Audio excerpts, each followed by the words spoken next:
I decided to take pills and poison to make sure that it was successful. I saw I had taken the pills. My body was laying lifeless on the bed. There was pieces of skull that were shattered all around me. Our mind is creating the reality around us. Obesity, pre-diabetic, I had severe depression, all of those things were wiped away within 3 to 4 months of my return. God is beautiful and God exists in each and every one of us.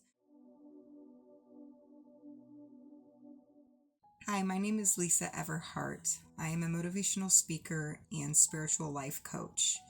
I had a near-death experience about 5 years ago, and today I would love to share my story with all of you. The beginning of my story, I was in a very sad spot.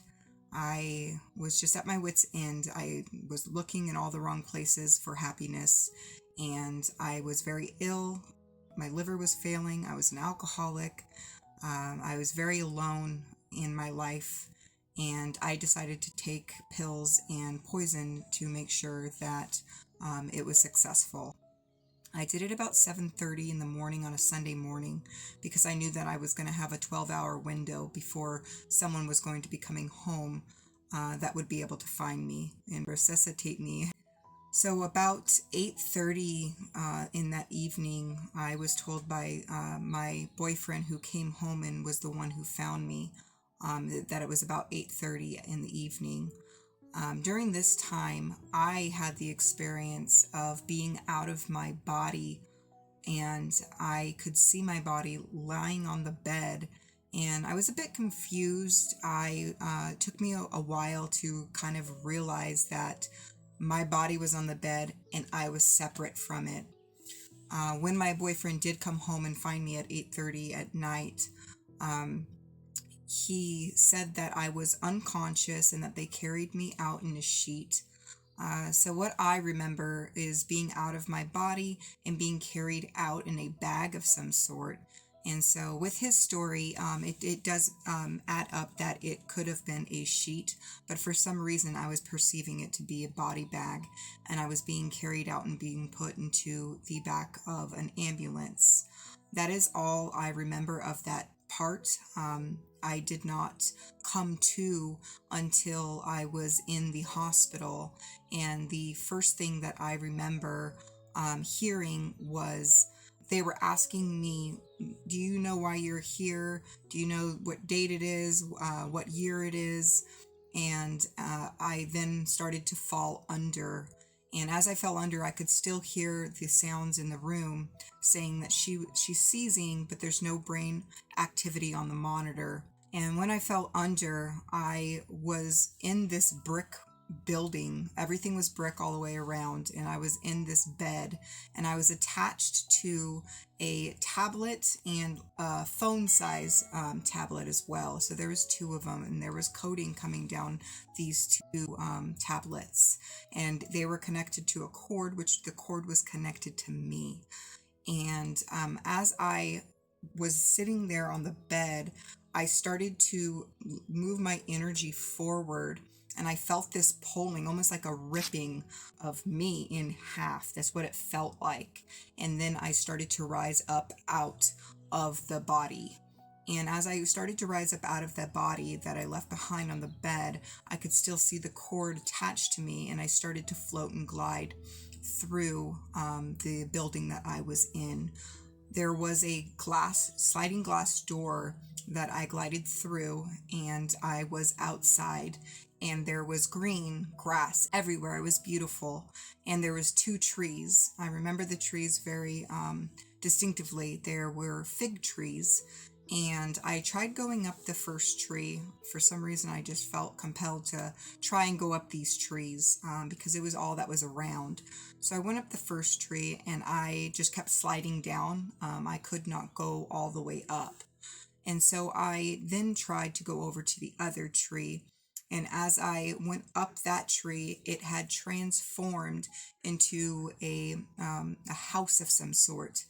And there was a television screen with static going down it. And then I woke up again in the hospital. And this time, when I woke up in the hospital, they were once again asking me, do you know why you're here? What is your name? What is the date? Do you know the year? Asking me all these repetitive questions. And as they started to ask me the questions, once again, I fell back under. And I could feel at that point my body vibrating intensely. And then I fell under, and I was once again in that brick building. And as I found myself in that brick building, connected to the tablets once again with the cord, I started to glide, but this time I went the opposite way than I had gone previous. And when I went the other way, the hallway was very dim. It was like a yellow lighting almost. And I saw two individuals that were still alive in my current life right now. So their names were Brittany and Stephanie. And as I was gliding past them, they could not see me, but I could see them. So there was no communication of any sort there. As I started to continue gliding, I went out the other door, went through the door, and I found myself back outside where the tree was. And this time I went up it once more. And when I went up at the tree, there was the screen again, but this time there was not static going down it. There were hundreds of thousands of little glimpses of what I understood to be my life, or lives that I've lived, or lives that I will live, or were a possibility. This is just something that I knew to be true in that moment. And so as I was looking closer at these individual little glimpses, I saw the version of me where I had taken the pills and my body was laying lifeless on the bed. And then right next to it, there was another little glimpse of me in the hospital. And as I moved my energy field forward, I started to turn into a vortex of some sort. It was like very colorful. I could see the brightness, and I was sucked in to that little glimpse as I leaned forward of me in the hospital. And then once again, I woke up in the hospital, and they were asking me questions. And this time, when I had woken up, I had realized that they had tied me down to the bed, and I was kind of freaking out a little bit because I was constrained. And then I remember I had tubes in my nose, I had IVs all over me, and I was tied to the bed. And I was awake very briefly in my body. And then once again, I went back under. And this time, when I went under, I did not wake up in the brick building, but rather I woke up and there was dirt coming off of me. And I do not have a body. I didn't see any hands or any feet or legs or anything like that. I just saw like a light. And as I started to lift up, the dirt was falling off of me. And to my left was a cross, and to my right there was a cross. And then in front of where I was rising out of the dirt, there also was a cross directly in front of me. And as I looked around even further, there was pieces of skull that were shattered all around me. And so as I got up fully out of this dirt, I started to glide over to my right. And as I glided over to my right, there was this huge boulder, a rock of some sort, and I felt gravitated, being pulled toward this rock. And when it was directly in front of it, it opened up and I was able to go inside, and it was a cave of some sort. And as I continued to glide through, there was more pieces of skull fragments all around me. And then I realized that I was inside a cave of mirrors, and it was all a reflection. And at first I saw just light. And then when I went in further, I saw a fiery serpent. It was red and orange and black. And as I'm looking, I'm thinking I'm looking at something other than myself. But as I look all around me and I turn left to right and turn around, I'm seeing that the only reflection on every angle of these mirrors was this serpent. So I took it as it was me. And in that moment, as the realization that the reflection I was seeing was myself as the serpent, I morphed into this black tar. And as it morphed into this black tar, I then saw in an incubator this newborn child. And it was attached also to a cord within this pod, and it was floating directly in front of me. But if I had had a body, it would be like I was holding it. But because I did not have a body, I was just a substance at this point. It was floating directly in front of me. And after this, I woke back up in the hospital. And this time they were asking me all sorts of questions. I was able to really come to for a good amount of time before falling back under and having the heavenly vision that I had. They were asking me sort of questions like, are you all right? Do you know your name? And then I remember everything going black. And as everything went black and I was in this void where there was just nothing at all of a sudden I saw this bright white light. And within this bright white light, there was a gentleman who was absolutely beautiful, had this golden curly hair, a purple sash over his waist. He has these beautiful olive green eyes. His beauty was just breathtaking. And we connected. And as we connected, we shot up out of my bed into the universe. And as we went through with light speed, I could feel the vortex. I could feel actually going like light speed.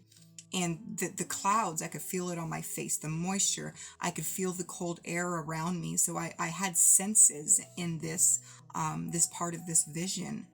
And then we broke through the atmosphere, through the stars, through into the sun. And I know it was the sun. I could feel the heat on my face.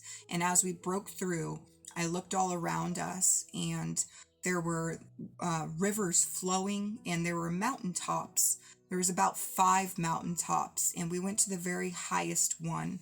And when we got up to the top of that mountaintop, there was just this gorgeous building of emerald, gold, silver, all granite, all the stones, all the beautiful stone colors. And everything there was just so vibrant and bright. Colors here are not the same as they were in this place that I was at. And I remember being shown 2 children sitting side by side, and they both had these screens in front of them, and what was playing on one was playing on the other, and vice versa. And that was the only thing that was shown to me there. And everything was done telepathically. There's no words, no speaking like how I'm speaking now. You just heard it within your own mind. And I was told, you are a messenger. And as I was told that, and that the words were vibrating in my mind, I remember just feeling a complete warm, pure energy, love, unconditional love, a feeling that I have never ever felt anywhere in earth. It was a feeling that I've been seeking for my entire life, and it just consumed every part of my vessel. And I remember feeling a complete shock, and I woke back up in the hospital. And that is my complete experience of my NDE. And after this experience, I believe is where the true story lies, because coming back into my reality with the experience that I had, the only thing that I really took away from it is that I had this profound experience that I just didn't understand. It did take some time for me to really grasp what had happened. And it was about 4 months after my NDE where I had a whole healing. My liver that had been failing, my kidneys that I had had issues with my entire life, and obesity, pre-diabetic because of the weight gain. I had severe depression. All of those things were wiped away within 3 to 4 months of my return. I was being guided by the spirit within me, and that's all the best way I can explain it is I just suddenly knew that I was to do certain things, that I was to start doing breath work, I was to start meditating, that I was start writing myself love notes. And I just started completing all of these tasks because I felt that something inside of me greater than just this one little perspective, who I say is Lisa, something bigger was guiding me to do these things. So I did it. And because I did it, I know that that's why the healing within me took place. And I just can have continued on that same path all the years that followed after. And I did come across, the closest thing that I've come across is Neville Goddard's work. And Neville Goddard's work describes the exact experiences that I witnessed and had, and the many visions that I've had after my NDE as well. It's amazing that I was able to find someone whose experience and all of his teachings are based solely upon what it is I had experienced. So I fell in love with his work because I was just so passionate about it. For the first time, I didn't feel crazy. I felt that I could talk about my experience, that I could share it, and those who are ready to receive it and use it as inspiration, that there is something out there past just this little life that we're living. And I was shown that there's no death and that there's nothing to fear, and that it really is all about unconditional love, and that our mind is creating the reality around us. That was what was given to me, and that is how I live my life. And every day I continue to have huge transformations in every area of my life.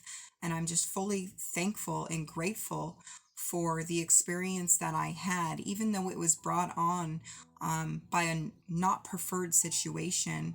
And by all means, I am not encouraging anyone to go out there and take their own life, that's the way. That is definitely not the way. God is just so powerful and wonderful that God can even take that situation and create life from it, something beautiful from it. But by all means, don't go out and think that you have to have a near-death experience in order to have something magical. Everything starts within you. And when you start seeking and asking the right questions and really wanting to have the answers, to really be in the receptive mode to hearing the answers, you will find them. God is beautiful, and God exists in each and every one of us. And that is something I also took away from my experience. I vibrate with unconditional love every day, and I'm thankful to be able to do that. I'm thankful to be thankful. And this is a transformation in itself, because I was a very bitter, resentful, angry young woman before my spiritual transformation. And that is my story. That is my transformation, what I took away from my experience. And I hope that whoever is watching this video today, that I have inspired you in some shape or form, to keep going, to keep seeking, and to love above everything. Thank you, and God bless.